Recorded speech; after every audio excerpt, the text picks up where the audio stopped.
bahamwe n'icyaha cya jenoside nabo byahamwe. Murebe kongera kubaka u Rwanda rutuma abo bantu batajyanwa muri za gereza, ahubwo bagahabwa ibihano byoroshye, bagasubira mu muryango nyarwanda, bakubaka ingo zabo. Ni byiza cyane. Minisitiri umwe bw'Abanyarwanda n'inshingano mboneragihugu Dr Bizimana Jean Damascene mu nama nyunguranabitekerezo ku mateka ya jenoside n'urugamba rwo kuyihagarika yateranye kuri uyu wa gatandatu tariki 27 Kamena 2026 yashimiye Perezida Kagame wavanyeho igihano cy'urupfu bigatuma n'abakoze jenoside bongera kwisanga muri sosiyete nyarwanda. 53,426 aba bantu bateganyirizwaga igihano cyo kwicwa. Nyakubahwa Perezida wa Repubulika arabireba mu kubaka amategeko agorora afasha umunyarwanda kugaruka mu bunyarwanda, avanaho igihano cyo kwicwa. Bivuze ko aba bantu 53,426 bahamwe n'icyaha cyo gutegura jenoside. Iyo hatajyaho iryo tegeko ryiza ryubaka umunyarwanda, baba barishwe kubera icyaha bakoze.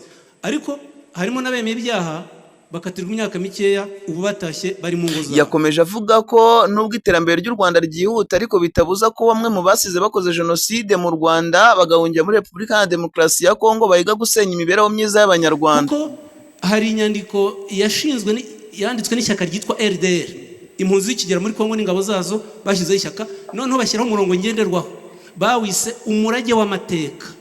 Muri uwo murage w'amateka niho bavana amasomo akomeza kwigishwa iki gihe. Avuga iki? Umurage w'amateka ndababwira agace kamwe gato cyane.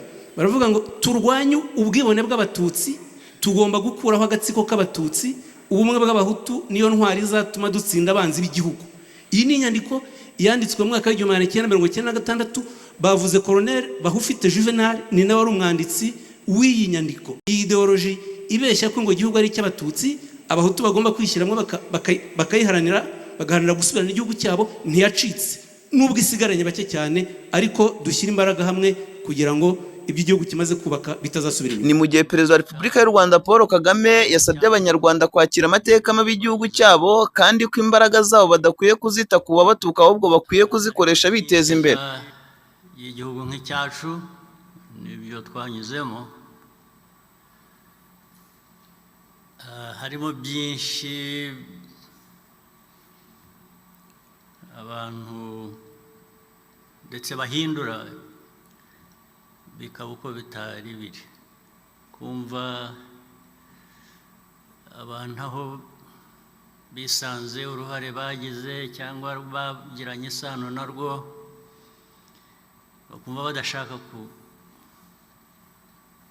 kubisubiramo. Ni ukugerageza kubirenga, abantu bagashakisha uko twagenda twegeranya ibintu bikavamo ukuri.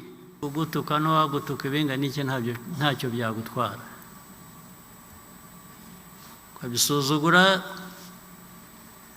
wowe ugakora ibyo ugomba gukora. Icyo kintu numva cyangombwa,